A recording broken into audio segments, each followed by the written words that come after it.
The governor has recently signed new bills to target climate change. He said he hopes to dominate the upcoming green energy industry. That's after the state used a large amount of natural gas to weather a major heat wave.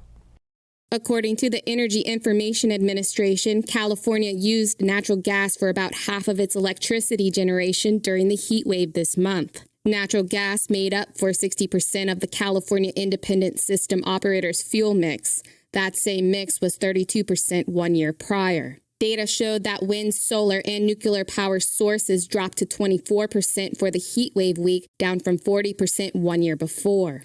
Despite the brown energy dependence, Governor Gavin Newsom recently signed multiple bills into law related to climate change. He said that California's $54 billion climate agenda will allow the state to dominate the green industry. The legislation imposes limits on oil drilling, aims for carbon neutrality no later than 2045, and will mandate clean energy by 2045. Two other bills that were signed target carbon capture and removal. A final bill calls for removing carbon from the atmosphere by planting trees, restoring wetlands, and increasing public landscaping and urban forestry projects. Newsom said that electricity allows us to leapfrog into low-carbon green growth. It allows us to dominate in the next big industry. The signature comes after the state got through an intense week-long heat wave by requesting Californians reduce their power consumption. A new film featuring several detransitioners hopes to shed more light on the increase of transgenderism. The 42-minute documentary explores the lives of women who used to identify as male. NTD's Daniel Hall hears from the people behind the film. Detransition Diaries, Saving Our Sisters documents the stories of several young women who tried to medically transition to being male. Jennifer Lahl, a former nurse and an independent film producer based in California, believes the testimony from these detransitioners will resonate deeply with the audience. And so we knew immediately that we had to make a film just solely focused on detransitioners. And we on purpose only interviewed women because it's a really interesting phenomenon in the United States in particular, where this is happening a lot to women. This thing called rapid onset gender dysphoria mostly strikes young women. So we wanted to on purpose focus on women in this film. Lahl says girls who are prescribed puberty blockers, testosterone, and eventually get surgery realize there is no magic cure for their mental conditions. One of the documentary's detransitioners is Kat Cattinson. She's a singer who struggled with her gender identity at a young age and wanted to become a boy.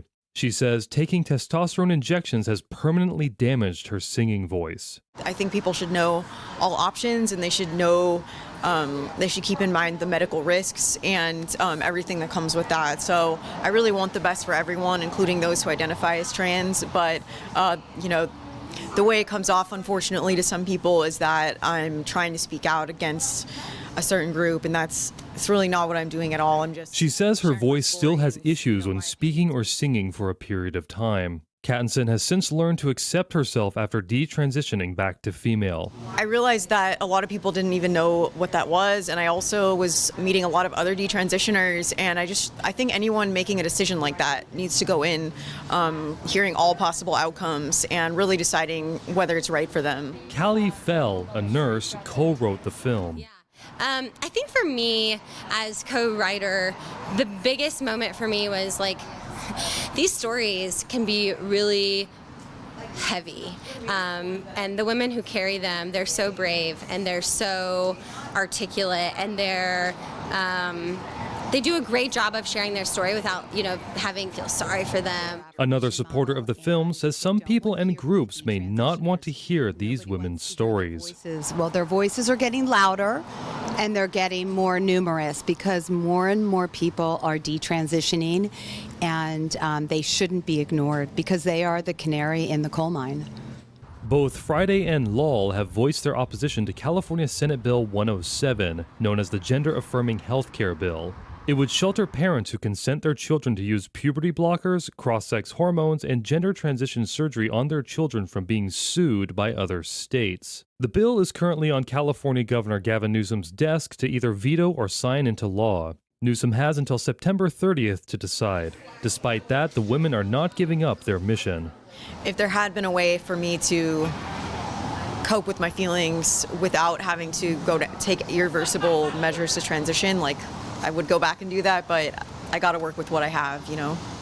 Just seeing these girls, and I'm getting goosebumps now as we talk about it again, just seeing them persevere, seeing them live healthy lives. I think Grace says in the film and in the interview, humans are resilient. And I think these three women are the epitome of resilience, despite the medical community absolutely failing them. The Detransition Diaries is the latest of about 10 documentaries that Law and her team have produced. It can be rented online. Daniel Hall, NTD News, Livermore, California. Every state in the country has landfills. California has the most. One landfill in Southern California takes in 1,000 tons of trash daily, and at one point they'll reach capacity and cease operations. But they're open now, and business is thriving. NTD's Bill Thomas tells us more. There's something in life we all use, but none of us own and few of us have ever seen. It's called the landfill, and it's a critical element of everyday life for all of us. So today we paid a visit to the Calabasas landfill here in Agoura. It's about an hour outside of downtown Los Angeles, and we're on a mission to learn all we can about landfill operations. Landfills have come a long way. More than just a place to dump rubbish, many of our landfills are doing all they can to protect the environment and even produce energy. At the same time, they're being a good neighbor to the communities they serve. Habib Karat, Solid Waste Operations Manager with the LA County Sanitation Districts, talked about daily operations at a modern-day landfill. This landfill started in 1961. It's owned by LA County, and the LA County Sanitation Districts manages this landfill. This landfill is permitted for 3,500 tons per day, and currently we're averaging about 1,000 tons per day that's coming into the landfill. It's a busy operation, and Karat says they take in more than just trash. There's strictly rubbish that gets buried, but there's a lot of recycling that takes place at a landfill. You've got green waste that comes in that gets recovered and composted outside the landfill sites. We've got asphalt that comes in that gets crushed and recycled for roads and winter decks, so then when it rains, the trash trucks can still come in and dump their trash and not have to be, stuck in any mud. They also have ways of handling other recyclables that make it to the landfill. We've got tires that get removed from the landfill. We have white goods and metals that get removed from the landfill. So there's a lot of recycling that takes place at the landfill. So not everything is buried and not everything will become part of this mountain. Karat gave the surprising number for just how deep the trash is buried. So the site is about 500 acres, but what's permitted for refuse is around 300. Currently we have about 150 to 200 feet of trash that's currently buried on the site. With so much trash on the ground, he also said there are safety precautions in place for the well-being of nearby communities.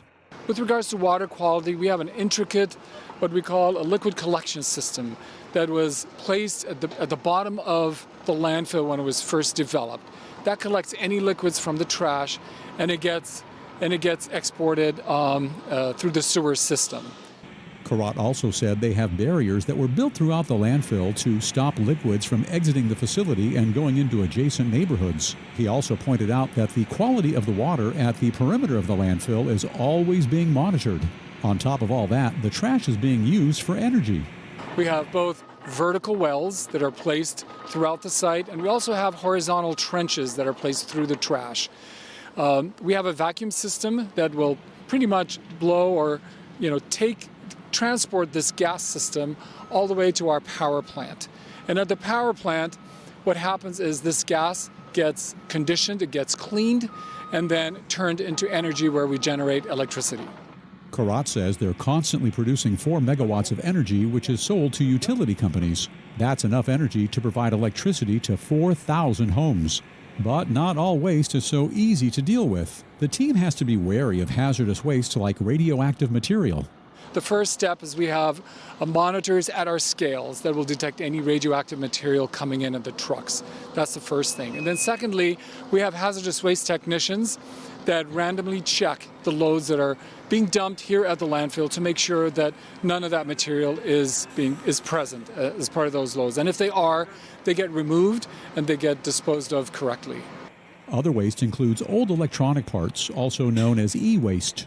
No, we do not take electronic waste here at the site. That is also considered a universal waste, which is hazardous and needs to be removed and recycled properly.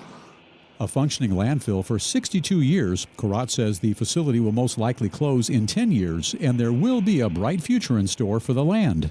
But typically a lot of closed landfills turn into parks, for the neighborhood, for the regional area, and even sometimes they will add recreational activities as part of the closure. The one message Karat wanted to get out is dividing up your trash really matters. When you're placing your trash in the different bins, which ones really matter with regards to recycling and which one doesn't. My other message is to let everybody know that organics, are not going to be allowed to be dumped in the landfills anymore. And when I say organics, green waste, which we've been doing for a while, but also food waste. In one way or another, we're all landfill customers, so please do your part to separate your trash from your recyclables and dispose of your e-waste appropriately so that our landfills will be here to do their job of keeping the environment safe and clean. Bill Thomas, NTD News, California.